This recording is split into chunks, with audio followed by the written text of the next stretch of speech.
From me, Championship Manager 0102. The epic three-man network game is what we're going to do a quick video on this morning. We are into season 117, and as you can see by the date in the far corner there, it's the 12th of November 2130. So, you know, we're well into the season. We had a couple of sessions on this over the last couple of days, so I figured I'd do a quick update on it, particularly whilst I've still got a bit of time off work. Where do we start with then? Well, as soon as I click on something, let's start with the international side of things then. So, Ian is Italy, and in all fairness, right, he'll make the Euros. He'll make the Euro 30, Euro 32, 21-32, and as you can see, he started in ruthless form with his victories against Ukraine, Israel, and Poland. For Pep, he is Holland. And equally, Pep is looking good. 4 out of 4. 10 points from 12 for Pep. Slovenia, Belarus, surprising draw. Iceland, and well, Kazakhstan. There you go. And for me, I took over Germany after they sacked Ian, and we are looking good. Following victories over Greece, Iceland, the Czech Republic, and more recently Northern Ireland. So we're all in line to make the Euros. I can't see any of us really failing, to be honest with you. So albeit it's a long way away, over 18 months, but we'll all be hopefully at Euro 32. That sounds well weird, don't it? Euro 32. It sounds like something from the olden days. Okay, let's go straight into the latest Premiership update. There we go. Man United lead the way with 30, Chelsea 28, Southampton 21. Now you can see, as Chelsea, I do have a game in hand. Now, it was interesting really, because for me personally, look at that opening Charity Shield. Look at that. What a fucking game. Absolutely insane. And Ian's main striker, Gil, he's got no signs of slowing down, has he? Look at that. 32 years of age, 38 in 18. 9-3-3. Anyway, look at that. 6-4. Crazy. But you can see I retained the Intercontinental and the Super Cup. And you can see Coventry City, fuck knows what happened there. I was absolutely livid. And we drew at Charlton as well. Now, Charlton, you may remember last season, last game of the season, they cost me the title. So a little bit frustrated on that. However, we did end a session with a nice victory over Manchester United, which I was really, really pleased about. I did not see that coming, and that's how we ended that particular session. And then we started another session yesterday, and no sooner had Ian finished that last session, that was his opening session. So, to be fair, it makes it very interesting, and albeit early days yet. So Ian has started very, very ruthlessly indeed. So 2 defeats on the bounce for Ian, but there's a long, long way to go. For Southampton, Pep ended the session yesterday with a surprise defeat against Oxford. You can see, I mean, he's lost his last 2 league games. He really has had a horrid run. He lost at home to Wycombe, as you can see. I mean, you can see by that he's lost 4 games, and he's not even played me or Ian yet. So he's got a lot to do indeed. Let's have a look at my squad then. I've started to give my Buffon regen a few games. Well, I've given 9 to be honest with you, but he let me down in his last one, 5. We are looking good. We are staying with the same formation of a flat 4 at the back. That Ramos regen continues to be a fucking cunt and fuel moves and keep getting the bids in for him. That's why he's got an unrealistic value. Even though they're offering me 100 million, I don't want it. My left back is without doubt my strongest position. Erkan, absolute monster at left back, and you can see in 12 he's got 5 goals and 4 assists, 8-1-7, and then even the backup is equally as good. Even my third left back, although he's only had 1 sub, looks the bollocks. Oh, gonna sneeze. And at right back, Dominguez. I was hoping right back to be his own this season, but I've recently swapped things around a little bit. Porras is a good right back, but also the Ramos regen. How do you spell it? How do you pronounce it? Alkorta. I did play him at right back, and you know, whilst he's got pace and he's got crossing and relatively got dribbling, you know, he does a good job, particularly because he's on 800. And you know, Backy 817, and then I've got Burgess. Where's Burgess gone to? Who is John Terry regen. He did have a couple of bad games, so I've taken him out now, put Alkorta back in at centre-back and brought Dominguez in at right-back. So very, very strong team indeed. DMC side of things, Lawrence, who I think is Girardi region, continues to do well, but not as well as this guy, who's just absolutely brilliant. Quinoz? Oh, I don't know, I can't pronounce it, but you can see how well he's doing for me. And obviously I've got some good backup DMCs. The most common one really is definitely Agbo. And Agbo has come in at times and done a good job, but then at times he's come in and had a horrendous job. Then of course there's my forward line. Now my forward line is massive because ordinarily, I think it's Lewidansky, the regen of this striker. This striker is a regen. And he did miss training a bit, and he's been a bit of a cunt. So I'm currently playing, I'm alternating who's playing at top. Ribeiro, which is a Ronaldo regen. I might end up fucking him off. I need him to do something a little bit more special. Mikado, which is Aguero. The pace, I seem to have a real thing with pace at the minute. A lot of my players seem to be losing pace. I'm not really sure why. If you do know why, give us a shout in the box down below there. Pace 5, which you could say doesn't really matter so much on a striker, but in my opinion it does. Perez, but then Perez ain't as good. That's the Messi regen, and then of course there's the Neymar regen, who is playing as my out and out at the minute, and is doing very, very well. I brought this striker. I don't know who he's regen of, English striker. There weren't many worldies about in 2013, but I have listed him so he can fuck off. So, and also, that is not Suarez regen. I think it's Cavani. I gave him a game, he got a hat-trick. I gave him another game, he did well. He's been very unhappy, but, you know, he's currently serving a suspension, so he fucked me off a little bit. So, yeah, plenty of options, it's fair to say. Plenty of good performing players. No doubt about that in terms of the forward line. Defensive line. Oh, let me show these two players. So I brought this player back off Pep. He was one of my old players. I haven't been using attacking midfielders. I bought him on an exchange. I forget who I offloaded. I'll see who I offloaded in fact, let's have a quick look who we offloaded to Pep for that player. Emmanuel Benitez. You know, he was actually on a long-term injury, and then he recovered, and then I decided to fuck him off. So I took Medina back in the plan that I would play him where Ribeiro is.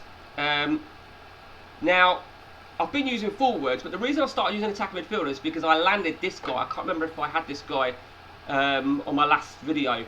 That is, albeit 27, that is Eden Hazard regen. Now, realistically, he's not in his best position, but you know what? If he wants to fit into my team, it'll work. It'll perform, shall I say. So, yeah, that's my reasoning for the attacking midfielders. I've changed my training regime around a little bit. As you can see, I've got my first. That was my initial starting lineup, along with the goalkeeper. That was my plan's second lineup. So this new philosophy I've got in my head, I've always got these fucking things going on, and they're probably just fucking useless, to be honest with you. But initially, what I thought is, I want to look at that and see who performs well out of my opening lineup. That is not the lineup at the minute, because Agbo, I think, his very first game, he did really. In fact, that very first game was a Charity Shield, wasn't it? And Agbo, yeah, Agbo got a 5. It is interesting in respect of. I mean, I'm intrigued to see who ends up where. In terms of defence, yeah, Burgess was never in the lineup initially. He was in the second lineup, but I've got a full lineup there. You see, I even had a third string, but they're just sort of backup players, to be honest with you. Then of course I've got my resis. Nobody in the fringe. I've still got other resis that are out on loan. Some of them are actually really good. Nunez will be the dog's bollocks. That is, I don't believe that's a true reflection on his ability. 695, looks very good. Pankov, I don't know. Position is a bit worrying, to be honest with you. I'm not sure if he's going to make it. Gonçalves, again, 677, not really great. Hubner, he's on loan. He's in my Germany squad. 769, looking very good. And of course, DMC is really important. Klein is on loan as well. He's in my Germany squad. That's why you couldn't see it in blue. Not doing particularly great. Now this guy, this youngster I picked up, and I think I nabbed him ahead of Pep, hence the 30 grand a week wages. just turned 18, literally just turned 18. Very, very raw. Look at that, 4 goals, 4 games for Holland, 7 goals. But then Pep is Holland manager, so he'll try and destroy him, no doubt, knowing that bastard. But had a couple of games and is looking really, really good. And obviously with his age, I could play him in Europe if I wish. And also I brought Torre, I think I landed ahead of Pep as well. No, I didn't land him from Pep, ahead of Pep, I bought him from Pep. It would appear. Right, never mind. Okay, so that is me. Let's have a quick gander then at Ian. As I said, no signs of slowing down whatsoever, Gil, but ironically with Gil, he's causing so many issues. His issues are crazy. And you can see, a bit like myself really, but don't often see it with Ian. He's been very good at this over the last 115, 16 years. But everyone's very unhappy for one reason or another. And it's very difficult on a long-term game to prevent this. But Gil, you can see, I mean, in all fairness, it's one of the many flaws in the game. He's upset by the club's unrealistic valuation of him, 26 million. That is not unrealistic in my opinion. Once we transfer listed, I asked myself why. Dislikes Garcia, dislikes Vincent. Feels he should be a first team regular. He's had 18 games for fuck's sake. I will put something out right. One of the players he dislikes there, Garcia, that is Ribery Regen. He got him off Pep, surprisingly. And Ian has also got, you may recall, I said on one of my videos, he was buying a player off Pep for £100 million, which was, oh fucking hell, I can't even find him now. Oh my days. Simon Lewis, and that is Ryan Giggs Regen. Now that deal actually went through, 100 million straight. Now ironically, Ribery and Giggs, or Garcia and Lewis, both blasted Man United after they had that second defeat against Derby. They both blasted it, which I thought was quite bizarre. Not something I've really seen many times. So in terms of Ian, you know, Gil is just absolutely crazy. I mean, Zlatan Regen, but how can he play Zlatan? I mean, he's had 6 goals in 2 starts and 1 sub. But to be fair, you've got to hand it to Ian. He really gets the best out of strikers, and it looks like he's going to have another phenomenal season. I mean, at 32, don't underestimate someone's age. Absolutely great. I think it's great. He's done a great job on that. Vincent is one of my old guys from Chelsea, who I sold at Part X. Obviously, you've got to think to yourself, why would I sell a worldie to Ian? This is at the time of me building Chelsea. In fact, I think I would have just come to the Premiership roughly back then. And he gave me a good fee. It weren't about the money though, it was about the Part X. But he's caused issues, I believe, as well. So there's a lot of issues going on at Manchester United at the moment. Let's take a look then at the Fallen Giants. And sorry Pep, but I have to call you the Fallen Giants because, you know, what else can you call them? Benitez. So, as I said, I sold Benitez to Pep. Benitez went on a long-term injury. He was never going to claim his place back. His pace, just like the others, went down too. So I was a little bit frustrated with that. Pep was happy to make a bid, and we ended up coming up with a deal. Pepe also brought Gert van Beek. Do you remember him? One of my players, although he looks to have really deteriorated in attributes. He's lost his central positioning that I trained him on. He hasn't really had a crack in 15 games.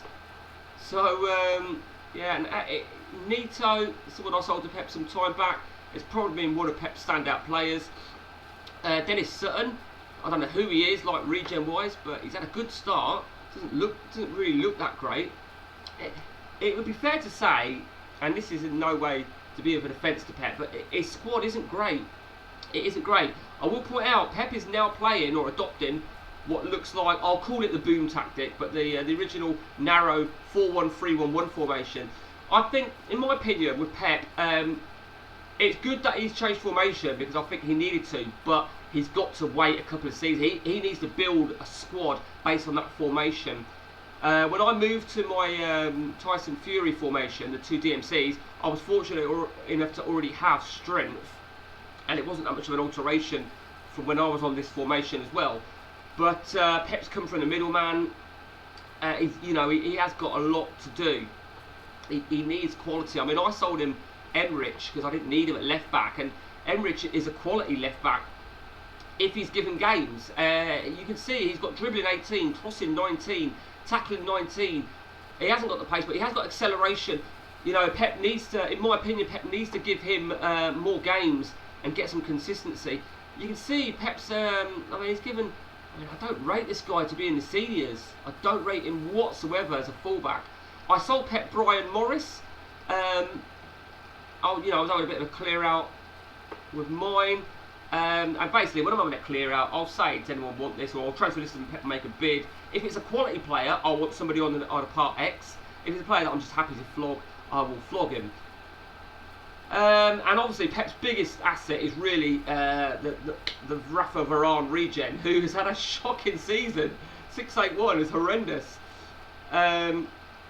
His last game, he was basically outplayed on shots on target. So, I don't know. I think there's a long, long way to go for Pep. As much as it pains me to say, it's a long, long way to go. In terms of the cups, the League Cup, we are all safely through. And there you see we've all avoided each other in the quarter-final as and when we get to it, but it does mean that if we all make it to the semis, two of us will clearly clash. So you see Derby take on Charlton. That's an interesting game, because whoever wins that, it's going to be tough whoever lands them in the semis, assuming of course we all make it through our games. But we've all obviously got to play our fourth round first. So we're all safely through. We've got no FA Cup as of yet. And as for Champions League, we have just reached the second phase. As you can see, Milan PSV started for me. There's Ian's. No one of interest. Oxford United, who of course made the top four. And Pep is there. Let's have a look at the first phase. We all pretty much made it. 5 wins. Although I did draw my last game, I think it was, yeah. In all fairness, I was playing a second string side. So, no one really of interest. Pep breezed through with ease. Yeah, all the usuals. Oxford, well, they eased through, and it's all fair to say. And Ian breezed through as well. So, that's where we're at. Season 117. You know, it's hard to say. People say, people are still saying, shall I say, don't just get boring. The simple answer, no, it don't. Particularly whilst I'm on my record for the FA Cups, I've got no intention of leaving Chelsea. And I do think I've got a very, very strong setup at the minute. Let me talk to you very, very quickly about my setup, if I haven't already covered it on another video. I called it my Tyson Fury. The reason I've called it Tyson Fury is because I used a base formation called the Fury of the Beast, which was a downloadable formation. It was Wibwob, which I get rid of Wibwob instantly, but the baseline of it was 4-2-3-1. I like this formation because it reminds me of when Chelsea won the title some years back, when they had Matic and Kante as those two DMCs, and I always sort of thought, wow, that was amazing. So I quite like it, but obviously I've always altered it and adopted it and changed it. And the biggest change I do now is my back two, Baki and Alkorta, are both man marking. Whether it makes any difference is beyond me. Fullbacks are crossing the ball. Through balls, I've got my DMCs making through balls. You could argue that maybe I should have some forward guys. Long shots, they are the forward guys. They all do long shots. Hold up ball, nobody. Maybe the striker should. Run with the ball is virtually everybody, bar the two centre halves and the AMC. Forward runs is purely my striker, my DMCs and my fullbacks. Free roll, I have nobody. Set pieces defensive, just my striker going running forward, and that is for my defensive set pieces. Nothing on the pass to, all the same. Pressing, don't go too much to town on my pressing, just those two AMC forwards with the arrows. Tackling, with it being DMCs, I always think DMCs, I think Vieira and Roy Keane. Can you imagine those two players in that formation? Hence hard tackling.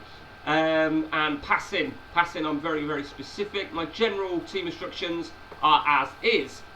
So, that's that, guys. I hope you enjoyed the video. If you've got any input, if you've got any questions about this crazy game, do let us know, and I'll try and answer. And if you want anything doing on CMO 102, do let me know, and I'll try and do it for you. So until next time, guys, take it easy.